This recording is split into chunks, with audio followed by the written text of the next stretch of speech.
ইনফোভিডির সমাধানে আপনাদের সবাইকে স্বাগত জানাই।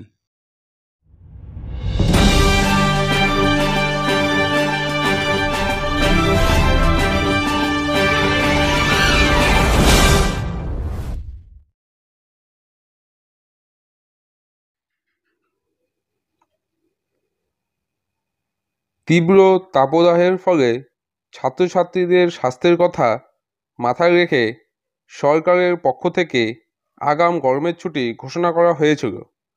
গত 22শে এপ্রিল থেকে গরমের ছুটি শুরু হয়েছে। দার্জিলিং এবং কালিম্পং জেলা বাদে রাজ্যের অন্য সব জেলাতেই এখনও বহাল রয়েছে গ্রীষ্মের ছুটি। কেননা রাজ্য শিক্ষা দপ্তরের পক্ষ থেকে গরমের ছুটির ঘোষণা করা হলেও ঠিক কবে স্কুল খুলবে তা এখনও জানানো হয়নি। এদিকে দীর্ঘদিন ধরে গরমের ছুটির এখনও স্কুল খোলা নিয়ে চারদিকে নানান জল্পনা তৈরি হচ্ছে। যেহেতু গরমের ছুটি পূর্ব নির্ধারিত ছিল যে 2রা জুন স্কুল খুলবে, তাই অনেকেই মনে করছিলেন যে 2রা জুন স্কুল যদি খোলে তবে সমস্যা দেখা দেবে। তার কারণ 2রা জুন রবিবার, যে কারণে অনেকেই দাবি করেছিলেন যে 2রা জুনের বদলে 3রা জুন থেকেই স্কুলের পঠন পাঠন শুরু হয়ে যাবে। এই বিষয়ে সম্প্রতি একটি নোটিফিকেশনও আমরা দেখতে পেয়েছি। তবে এর সবের মাঝেই আরেকটি আপডেট উঠে এসেছে। নতুন আপডেট হচ্ছে 2রা জুন তো নয়ই, এমনকি 3রা জুনও স্কুল খোলা নিয়ে যথেষ্ট সংশয় রয়েছে।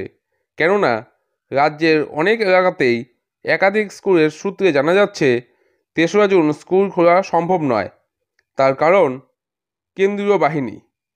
কেননা দফায় দফায় বিভিন্ন এলাকাতে যেহেতু ভোট হচ্ছে, তাই ভোট শেষ হয়ে গেলেও রয়ে যাবে কেন্দ্রীয় বাহিনী, এবং অনেক জায়গায় ভোট হয়ে যাওয়ার পরেও কেন্দ্রীয় বাহিনী রয়ে গিয়েছে।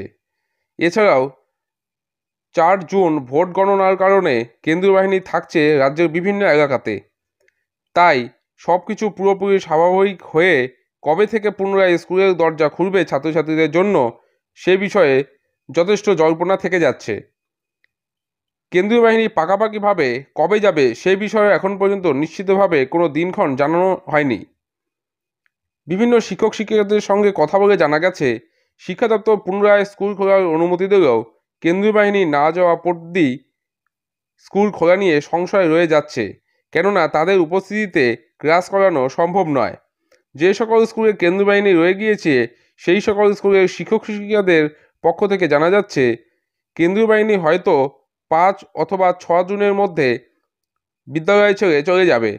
এক্ষেত্রে তারা স্কুল ছেড়ে যাওয়ার পর মোটামুটিভাবে 7 অথবা 8ই জুন থেকে পাকাপাকিভাবে পুনরায় স্কুলের পঠন পাঠন স্বাভাবিক করা সম্ভব হবে। তবে পুরোটাই নির্ভর করছে শিক্ষা দপ্তরের নির্দেশের পরিপ্রেক্ষিতে।